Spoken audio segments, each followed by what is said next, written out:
સુરેન્દ્રનગર જિલ્લાના નળકાંઠાના ગામોમાં 30 દિવસથી પીવાનું પાણી ઉપલબ્ધ ન થતા સ્થાનિક લોકોએ ધારાસભ્યનો વિરોધ કર્યો। સ્થાનિક લોકોએ ધારાસભ્યના છાજિયા લીધા હતા। ભર ચોમાસે વડેખણ સહિતના ગામોમાં 30 દિવસથી એક પણ ટીપું પાણી ગામમાં આવ્યું નથી। પ્રજા પાણી માટે વલખા મારી રહી છે, ત્યારે ધારાસભ્ય દેખાણા નથી।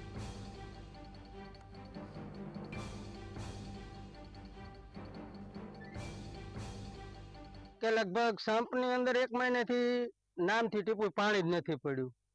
અને આ સરકાર વાતો કરે છે કે દરેક ગામડામાં પાણી પાણી, તો પાણી તો અમે અમારો અનુભવ બોલે છે કે 1 મહિનાથી અમારા સંપની અંદર પાણી નથી પડ્યું। હવે આનો કોઈ ઉકેલ આવે એવું લાગે છે?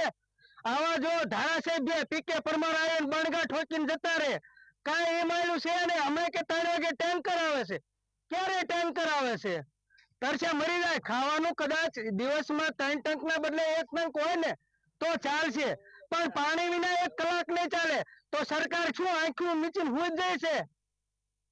જ્યાં પાણીની તકલીફ લગભગ 2-3 મહિનાથી છે અને પાણીનો એટલો બધો ત્રાસ છે, ગમે એટલા અધિકારીઓને બધું જાણ કરવા છતાં પાણીની કોઈ પ્રશ્ન હલ થતો નથી। તો પછી આ જે તંત્ર રહ્યું પાણીના જે મોટા મોટા દાવા કરી રહ્યું છે કે કોઈ ગામ પાણી વગર રહેતું નથી, તો આ ગામ પાણી વગર કેટલા સમયથી તળવળે છે। અને દૂર ને 10 કિલોમીટર ગામ છેટું હોય ત્યાં પાણી ભરવા માજી વૃદ્ધ બધા અવસ્થામાં પાણી એક બેડું લાવે છે। અને અમુક ગામોમાં તો એવું છે કે ત્યાં પાણી ભરવા જઈએ છીએ તો ના પાડે છે। તો પછી અમારે હવે પાણી માટે કોને કહેવું અને આ પ્રશ્નનો હલ ક્યારે થશે?